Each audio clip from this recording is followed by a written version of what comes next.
After weeks of international intrigue and John Walker doing a full heel turn into supervillain territory, the Falcon and the Winter Soldier get some home cooking in truth. Before the action returns stateside, Sam and Bucky confront an emotionally disturbed John Walker, who is seeking refuge after killing Nico in front of the world.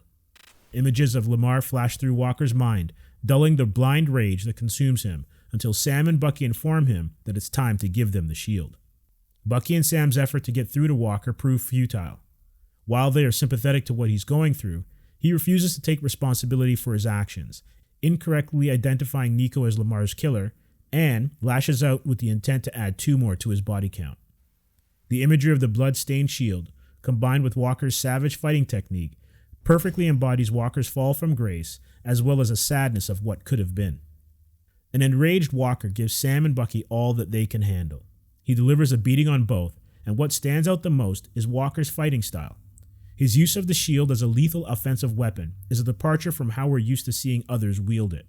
He doesn't rely on the shield alone, though, and uses his formidable fighting skills and the super soldier serum to knock Bucky out. Sam takes his swings at Walker too, and it's clear that he's learned a thing or two from Peter Parker over the years when he pulls off a very Spidey-like maneuver in a bid to separate Walker from the shield. Speaking of Spider-Man, the phrase usually associated with him, "with great power comes great responsibility," applies to John Walker as well. Given Cap's mantle was an honor, one that proved too much for him to bear. His potential to be the next great Captain America exists, and his abilities in battle are without doubt, but it's the intangibles needed to replace Steve that are missing. Losing Lamar, getting beaten by Io and the Dora Milaje, and his own personal demons snowballed into the horror show he's become. It's a burden carried by Sam as well, in a poignant moment when Bucky, teeming with disgust, throws the tarnished shield at him.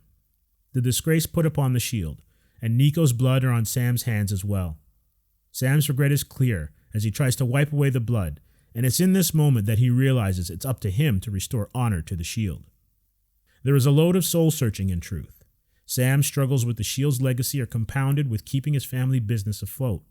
Bucky's identity is tied to the shield, a link to what he was before he became the Winter Soldier.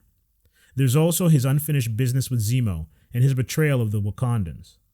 The GRC's sweep of the camps have rounded up Carly's followers, further disillusioning her. Walker's court-martial does nothing to weaken his belief that he's Captain America, but his rebuke of the senator prosecuting him exposes what is at the heart of the Falcon and the Winter Soldier. The casual way people are cast aside cuts across several characters. Carly's whole raison d'etre is the fight for the GRC to give displaced people, such as herself, a home post-blip. As a defiant John Walker argued, he was built by the government to do the very thing he's on trial for. Murder and mayhem outside of the public's glare might work in Afghanistan, but when those same actions are perpetrated using the iconic stars and stripes, then there's an issue. Walker's international incident shells Bucky and Sam, resulting in Torres confiscating Falcon's clipped wings. Sam's need to make sense of everything leads him back to Isaiah Bradley, where the truth sets them both free. Bradley, like Walker, were just pawns of the government, and when their usefulness reached its limit, they were cast aside. Bradley's ire is justified, a life ruined where only faking his death brings him peace. Walker, still not honest with himself or the true nature surrounding Lamar's death, finds himself courted by yet another powerful figure looking to use him for their benefit. Enter Valentina Allegra de Fontaine, played by none other than Julia Louise-Dreyfus. De Fontaine in the comics is a former member of S.H.I.E.L.D., Madame Hydra, and in the Ultimate Universe is the chairperson of the powerful OXE group. With that in mind, she may even turn out to be the power broker, although Sharon might be a possibility there as well. De Fontaine's introduction into the MCU opens a myriad of possibilities and sets Walker up to eventually assume the role of U.S. Agent or Super Patriot. Zemo's storyline is wrapped up in his final confrontation with Bucky. Standing before the Sokovian Memorial Site, he challenges Bucky to take care of Carly. Zemo reasons that Bucky, absent Steve or Sam's idealistic nature, is the only one who can stop her. Bucky rejects Nemo's advice, and after pointing a gun in his face, hands him over to Io and the Dora Milaje. Things are tense between Bucky and the Wakandans, but not so much that he can't call in one more favor.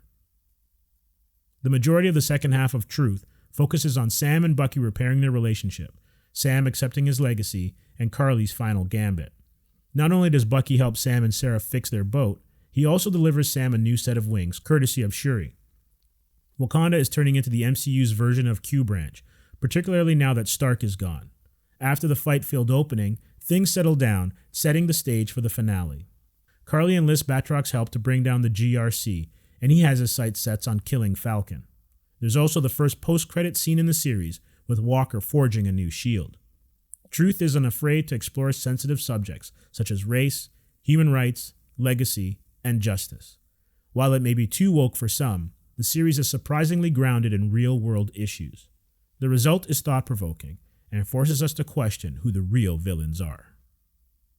The Falcon and the Winter Soldier, Episode 5, Truth, 3.5 stars.